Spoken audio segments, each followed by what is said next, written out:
Denver, Colorado, November 9. Carmelo Anthony. After losing 3 consecutive games, the OKC Thunder were in desperate need of a hard-earned victory. On a late night in Denver, they did not accomplish that feat against a very tough Nuggets squad. Despite the leadership of Carmelo Anthony, who scored well and delivered a gritty defensive performance, OKC continued their current losing streak with a 10,294 loss. The game itself was extremely defensive-oriented and littered with a lot of sloppy play.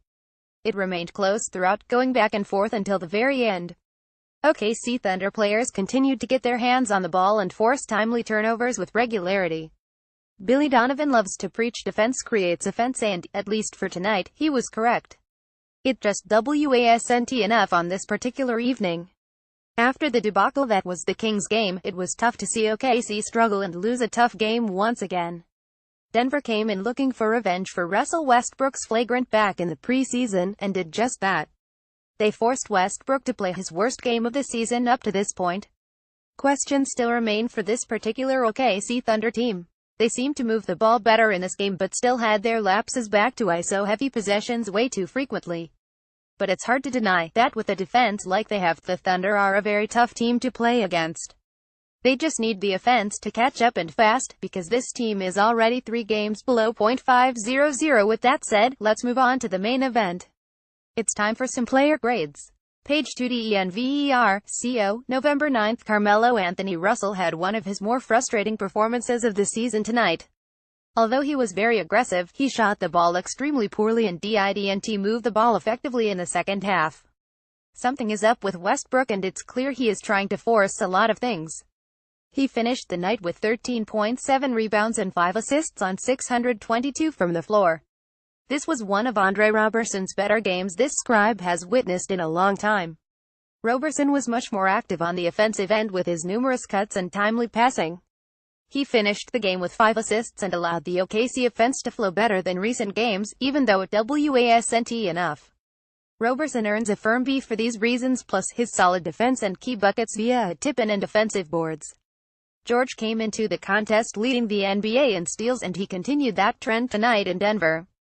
PG-13 was a menace on defense tonight, finishing with 4 steals. However, it is quite clear his offense is still a work in progress. He finished with 13 points on 14 shots. Much like the OKC Thunder, George has been great on defense and disappointing on offense.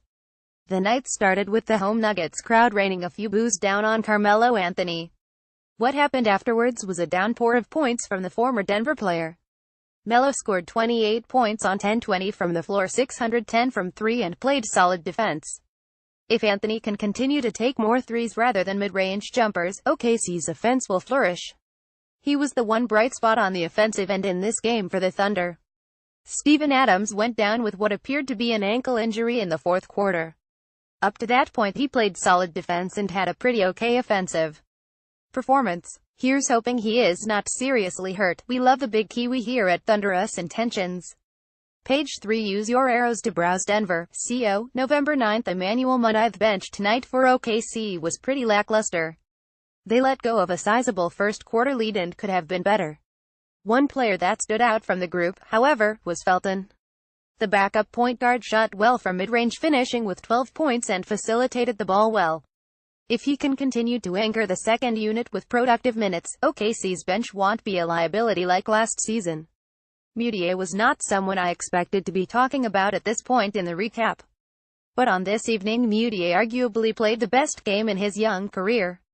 The 21-year-old guard finished with a team-high 21 points on a blazing 810 shooting. Suffice to say his off-season improvements are palpable. Use your arrows to browse.